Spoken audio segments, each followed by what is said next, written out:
La Biblia define el pecado como la violación de la ley divina y la desobediencia a Dios.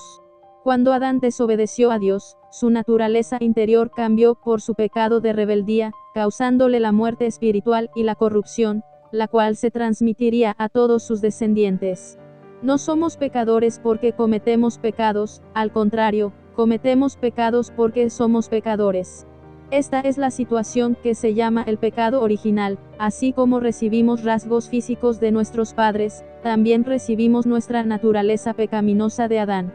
Todos los seres humanos, desde Adán hasta Moisés, estaban sujetos a la muerte, no por sus acciones pecaminosas contra la ley mosaica, la cual no existía, sino por su propia y heredada naturaleza pecaminosa.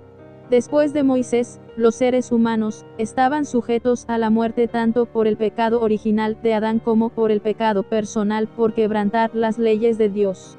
El pecado personal es aquel que es cometido día tras día por el ser humano. Por haber heredado la naturaleza pecaminosa de Adán, cometemos pecados individuales y personales, desde la aparentemente inocente mentirilla, hasta el homicidio. Aquellos que no han puesto su fe en Jesucristo, deben pagar el castigo por estos pecados personales, así como por el pecado, imputado y heredado. Romanos 3:10. Como está escrito, no hay justo, ni aun uno. Romanos 3:23. Por cuanto todos pecaron, y están destituidos de la gloria de Dios.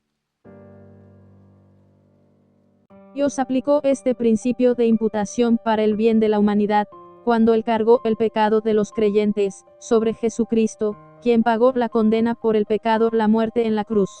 Al cargar nuestro pecado sobre Jesús, Dios lo trató como si Él fuera un pecador, aunque Él nunca lo fue, y murió por los pecados de todo el mundo.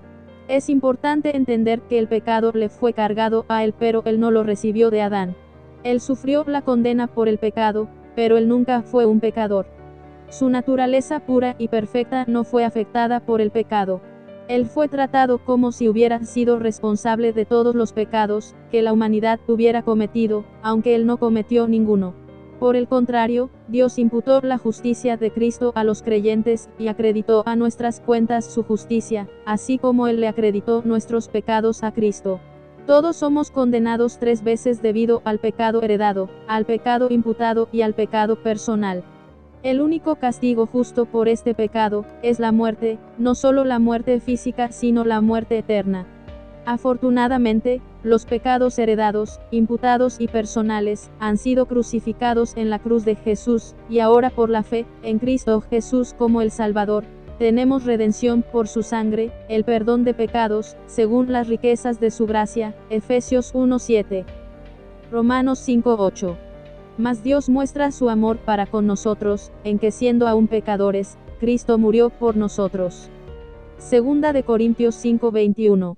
Al que no conoció pecado, por nosotros lo hizo pecado, para que nosotros fuésemos hechos justicia de Dios en él. La frase la sangre de Cristo es usada muchas veces en el Nuevo Testamento, y es la expresión de la muerte sacrificial y la obra completa de expiación de Jesús en nuestro favor.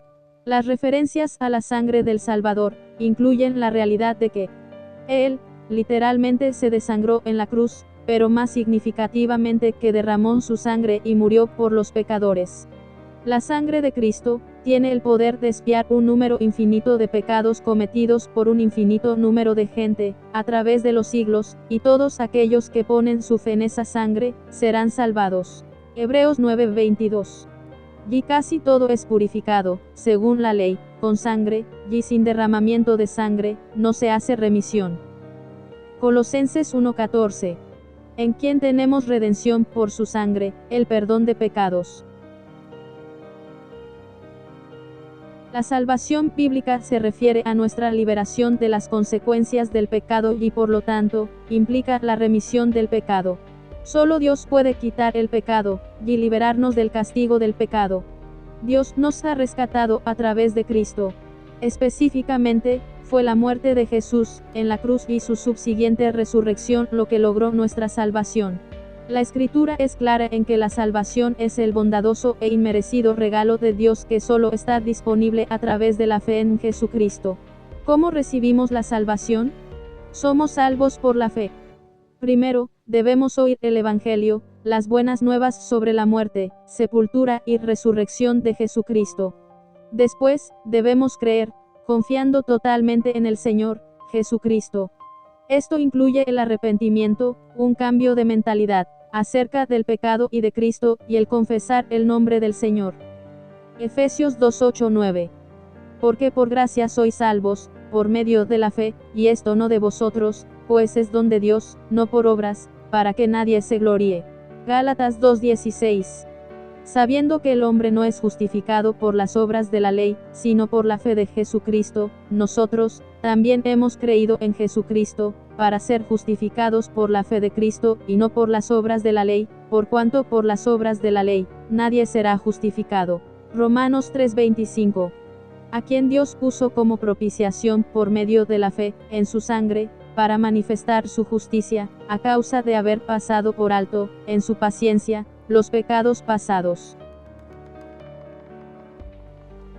El apóstol Pablo enseñó claramente que nosotros recibimos al Espíritu Santo en el momento que creemos en Jesucristo como nuestro Salvador. El Espíritu Santo es el sello de salvación para todos los que creen.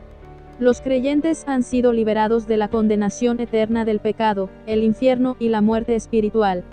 Ahora podemos elegir si cometer o no pecados personales, porque tenemos el poder de resistir al pecado a través del Espíritu Santo que mora dentro de nosotros, santificándonos y dándonos la convicción de nuestros pecados, cuando los cometemos. Efesios 1:13. En él, también vosotros, habiendo oído la palabra de verdad, el Evangelio de vuestra salvación, y habiendo creído en él, fuisteis sellados con el Espíritu Santo de la promesa. Efesios 4:30. Y no contristéis al Espíritu Santo de Dios, con el cual fuisteis sellados para el día de la redención. Llegar a ser un hijo de Dios requiere fe en Jesucristo, mas a todos los que le recibieron, a los que creen en su nombre, les dio potestad de ser hechos hijos de Dios. Juan 1:12. Jesús guía a aquellos que lo reciben, él juzgará a todos los que lo rechacen. Por la gracia de Dios, nacemos de nuevo a una vida nueva como hijos de Dios. Solo aquellos que reciben a Jesús, no los que apenas saben de Él, sino los que confían en Él para salvación, se someten a Él como su amo y Señor, y lo aman como el supremo tesoro, son hechos hijos de Dios. Gálatas 3:26. Pues todos sois hijos de Dios por la fe en Cristo Jesús. Primera de Pedro 1:23. Siendo renacidos, no de simiente corruptible, sino de incorruptible, por la palabra de Dios que vive y permanece para siempre.